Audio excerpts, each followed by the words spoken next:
My mother left sobbing voicemails about how they'd lose. The house Amy sent angry messages, calling me selfish and heartless. My father's text grew increasingly threatening, warning me about consequences if I didn't come to my senses. I blocked them all. That evening, as I sat alone in my apartment, doubt tried to creep in. Years of conditioning had taught me to put their needs first, to believe I was selfish for having boundaries. But then I remembered, standing in that airport, realizing they'd planned and executed their betrayal while spending my money the next day. At work, I received an unexpected visit. My Aunt Rose, my father's sister, walked into my office. I heard what happened, she said, sitting down across from me. Your parents asked me to talk sense into you.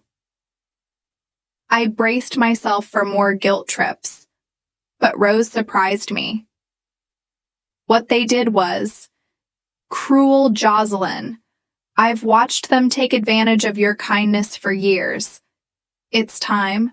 Someone told you the truth. You deserve better than. This tears welled up in my eyes. As she reached across the desk and squeezed my hand, finally someone in my family really saw me. They'll try everything to pull you back in. Rose warned, stay strong, you're doing the right thing. 2 weeks after sending that email, I discovered something that made the Hawaii incident look trivial. Rose called me during my lunch break, her voice tight with concern. Jocelyn, I need to show you something. Can you come to my house after work? When I arrived, she had a stack of papers spread across her dining room table. Your father came to me last week, asking for a loan. He let slip some things that didn't add up. So I did some digging. What she showed me made my blood run cold. Bank statements, loan applications, and credit card bills painted a disturbing picture. My parents hadn't just been using my money for basic expenses. They'd been living far beyond their means, counting on my support to cover their extravagant lifestyle. Look at this. Rose pointed to a credit card statement. They took out a new card in your name 3 months ago. Have you checked your credit report recently? My hand shook as I pulled out my phone and downloaded my credit report there. It was $155. 00 credit card I never knew existed. They had used my social security number and personal information to open it. That's identity theft, Rose said quietly. It's a crime, Jocelyn. I felt like I couldn't breathe. How could they do this? There's more, Rose continued. Remember that story about Amy's acting career? She's not even in California for auditions. She's been living at home this whole time, working part-time at a local coffee shop. The money they claimed was for her headshot and acting classes. They've been using it for gambling. The room spun as pieces fell into place. The constant requests for more money, the vague explanations, the guilt trips when I asked questions. It wasn't just emotional manipulation. It was fraud. My phone buzzed with a text from me mother. Please, sweetie, we need to talk. Your father's having chest pains from all this stress. If anything happens to him, it'll be your fault. I showed Rose the message. She shook her head. More manipulation. They're desperate because their house of cards is falling apart without your money. What should I do? You have 2 choices, Rose said. You can press charges for the identity theft, or you can handle this privately, but either way, you need to protect yourself. I thought about years of sacrifice, of putting their needs before mine, of believing their lies, the chest pains, the tears, the guilt trips. It was all part of their game. I want to talk to them one last time, I said face to face, but I need you there with me. Rose nodded. I'll set it up, but first we need to gather evidence and freeze your credit. They've shown you who they really are. Jocelyn believed them that night. I couldn't sleep. I kept thinking about all the dreams I'd put on hold to support them. The house I wanted to buy, the vacations I never took, the savings I should have had they hadn't just stolen my money, they'd stolen years of my life. But as I lay there, something else occurred to me for the first time. In my adult life, I felt truly clear-headed. The fog of epulation was lifting, and in its place was a steel-like resolve. They wanted to play games fine, but this time I would be the one making the rules. The confrontation was set for Saturday afternoon at Rose's house. I spent the morning with a lawyer, understanding my options regarding the identity theft. Then I prepared a folder with all the evidence, the credit card statements, bank transfers, text messages, everything I needed them to understand that their game was over when my parents arrived. Amy was with them. She looked nothing like the carefree girl in those Hawaii photos. Her face was drawn guilty. They filed into Rose's living room like children called to the principal's office. "Thank you for coming." I began, my voice steady.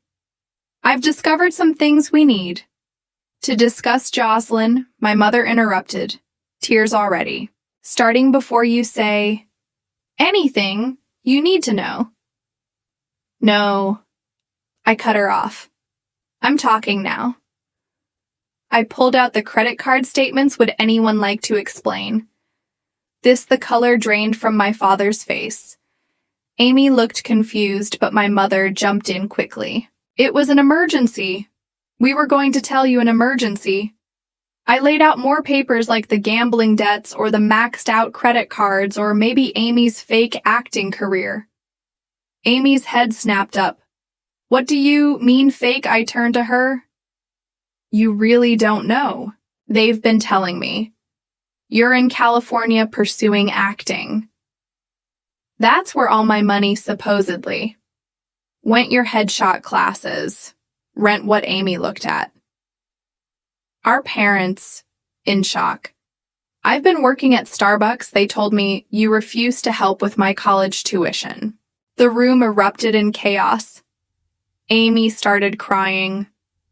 My mother tried to explain, and my father stood up, his face red with anger enough. He shouted, "We did what we had to do. You don't understand." "Oh, I understand perfectly," I said, pulling out my final piece of evidence. "You committed identity theft. That's a federal crime. I have two choices here: press charges or handle this privately. Your decision." My mother collapsed into theatrical sobs. "You wouldn't.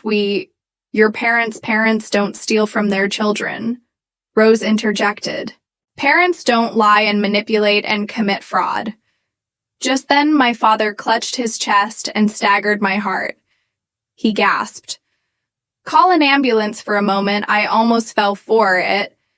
But then I saw my mother's face, not panic, but calculation.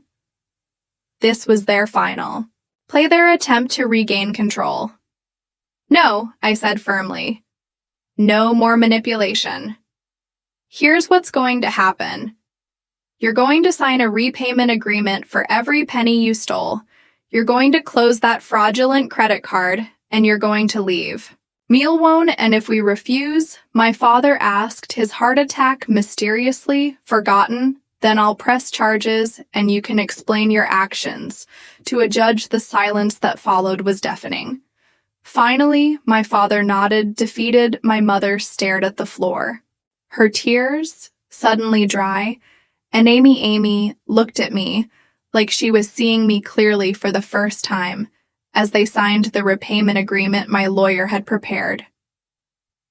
I felt no satisfaction, only a deep, hollow sadness for the family I thought I had. In the weeks that followed, my parents' carefully constructed facade crumbled completely without my financial support. They were forced to sell their house and move into a small apartment. The repayment agreement meant most of their retirement income went to paying back what they'd stolen from me. It wasn't revenge, it was justice.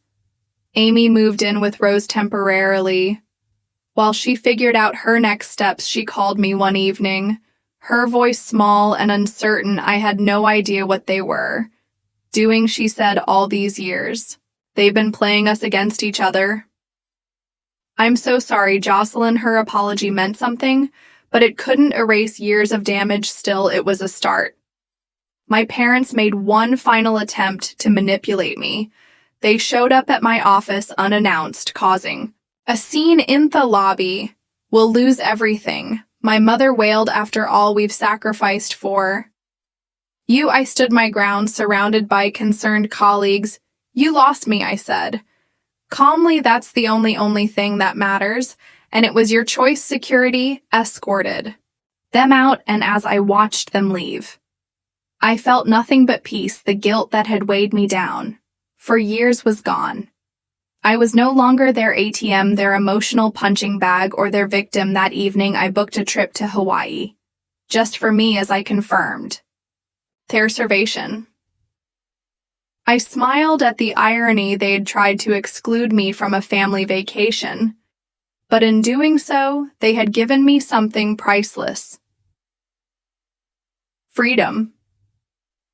3 months later, I stood on a beach in Maui watching the sunset paint the sky in brilliant oranges and pinks. This wasn't the family vacation I'd originally imagined, but it was exactly what I needed. My phone peaceful without the constant barrage of guilt-tripping messages buzzed with a text from Rose.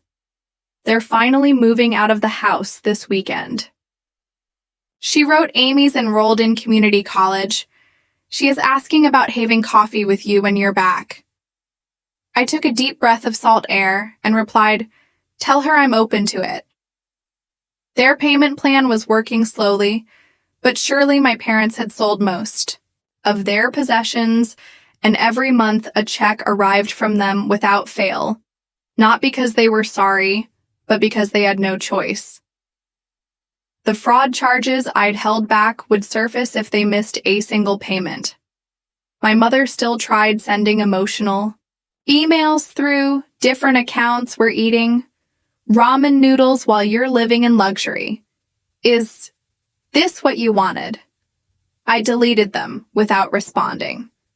Their guilt trips had lost their power over me at work. I'd earned another promotion. The energy I used to spend managing my parents' chaos now went into building my own life. I'd even started looking at houses, a dream I'd put on hold for years while funding their lifestyle, standing there on the beach. I finally understood sometimes the happiest endings don't involve forgiveness. For us, a reconciliation, sometimes they're about walking away and choosing yourself. My parents had planned this Hawaii trip to hurt me, but instead, they'd set me free. We're in Honolulu. Why didn't you come to the airport yesterday, sweetie? My mother's sugary voice through the phone made my stomach turn. I stood frozen in the middle of Dallas International Airport, my packed suitcase beside me as the truth slowly sank in. They had deliberately lied about our flight date. My name is Jocelyn Adams, and I never thought my own parents would stoop this low. I'd been looking forward to this family vacation for months, desperately needing a break after an exhausting quarter. At work as a marketing executive, I just finished hosting important clients from overseas, and this trip was supposed to be my reward, a chance to relax, connect with my family. What do you mean yesterday? I managed to say, my voice shaking. You told me the flight was today at 2 p.m. I have the text messages to prove it. The bus Arling Airport suddenly felt suffocating as other travelers rushed past me. Their excitement for their own journey is only highlighting my growing devastation. Oh, sweetie, there must have been some confusion, my mother replied, but I could hear the lie in her voice. Your sister made it just fine. We're all settled in at the resort now. Of course, my sister made it. Amy was always their priority, their golden child. I should have known something was off when they insisted on handling all the flight arrangements themselves. claiming it would be easier that way. The same parents who relied on me to help pay their bills somehow couldn't trust me to book my own ticket. "This wasn't a confusion, Mom," I said, my voice growing stronger. "As anger replaced shock, you deliberately gave me the wrong date. You never wanted me on this trip, did you?" Thessalance on the other end was deafening. "Then now, Jocelyn, don't be dramatic, these things happen." I ended the call, my hand trembling around me families, embraced as they prepared for their own vacations, while I stood alone, betrayed by the people who should have loved me most.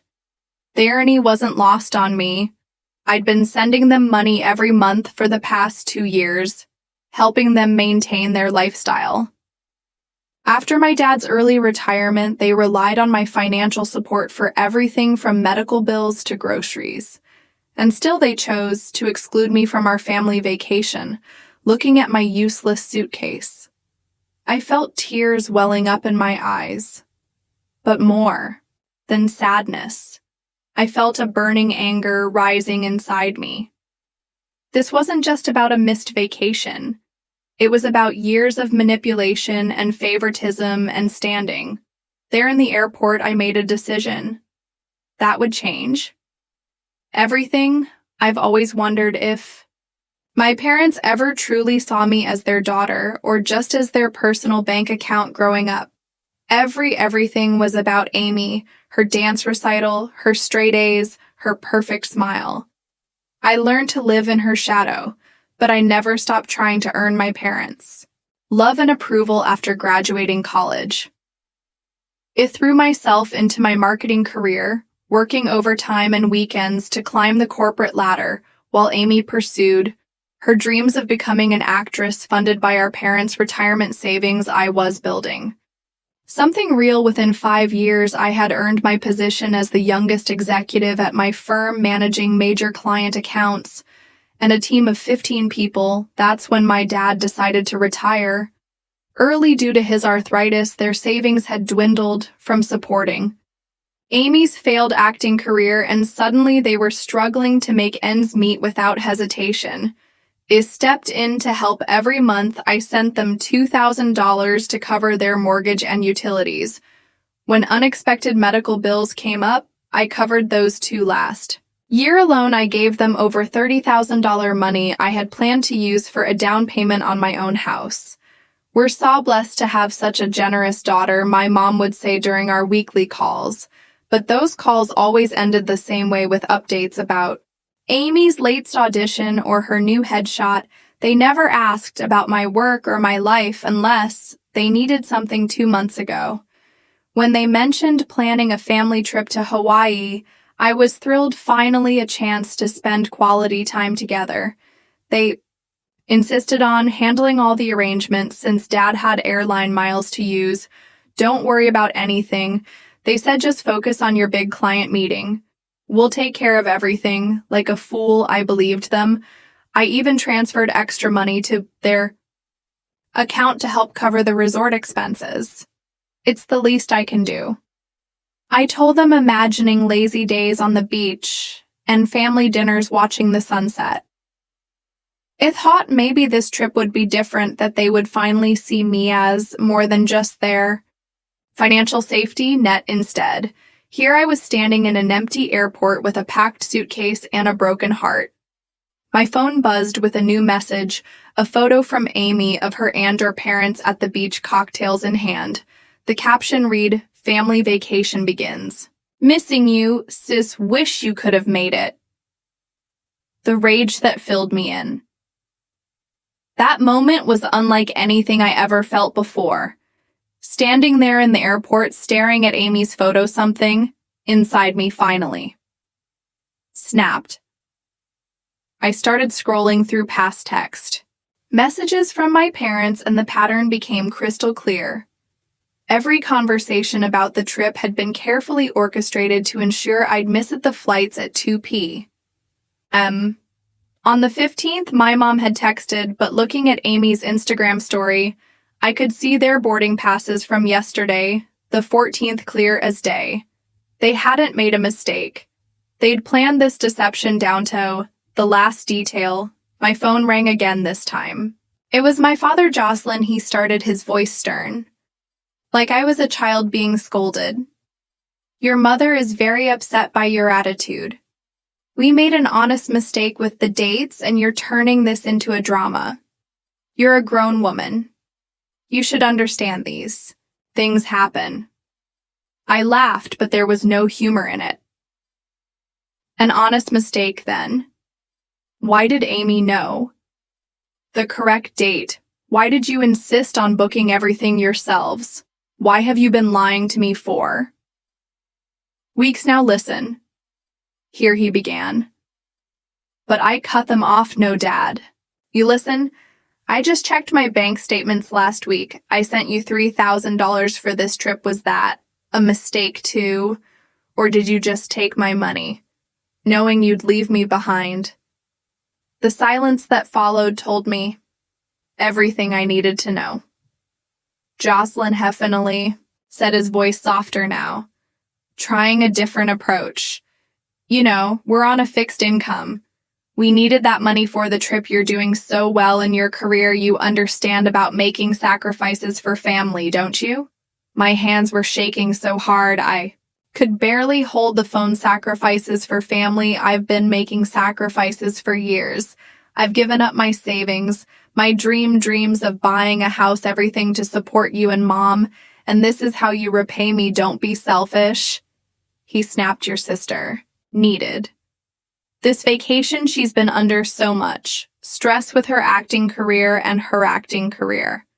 I interrupted, my voice rising. You mean the hobby you've been funding with my money while she lives rent-free in your house, the auditions that never lead anywhere, while I work 60-hour weeks to support all of you?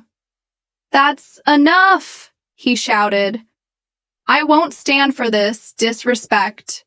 You've changed. Jocelyn. Money has made you cruel. In that moment, something shifted. Inside me, the hurt was still there, but now it was hardening. Intersolve, you're right about one thing. Dad, I have changed, and things are about to change even more. I ended the call and opened my banking app. It was time to close the bank of Jocelyn. Permanently, the drive home from the airport was a blur of anger and determination. I spent the evening documenting everything, screenshots off text messages, bank transfers, a detailed spreadsheet of every penny I'd given them over the past 2 years. The total made me feel sick. $47,800. That's what my parents' love had cost me. The next morning, I walked into my bank and closed the joint account I'd opened to transfer money to them. Then I called my company's HR department to remove my parents as beneficiaries from my life insurance policy. With each step, I felt lighter. Asif. I was finally breaking free from invisible chains. That's when the messages started flooding in. First came the guilt trips from my mother. I can't sleep knowing you're upset with us. This is tearing our family apart. How could you be so heartless? Then Amy joined in. Oh my God, you're being so dramatic. It was just a miscommunication. Mom's crying every day because of you. But it was my father's message that really showed their true colors. We raised you better than this after everything we've done for you. This is how you repay us. Your mother needs her medication refilled this week. Don't you dare abandon your responsibilities to this family. I stared at my phone, amazed by their audacity. My responsibilities to the family.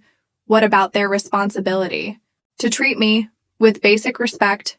Instead of responding, I drafted a clear, firm email. Dear Mom, Dad, and Amy, I've done a lot of thinking since yesterday. The Hawaii incident wasn't a miscommunication. It was a deliberate choice to exclude me while still taking my money. This pattern of behavior ends. Now effective immediately, I am cutting off all financial support. The money I've provided was a choice, not an obligation. You'll need to find another way to cover your expenses. Do not contact me about money again. I need time and space to reevaluate our relationship. Thanks, within minutes, my phone exploded with calls and texts.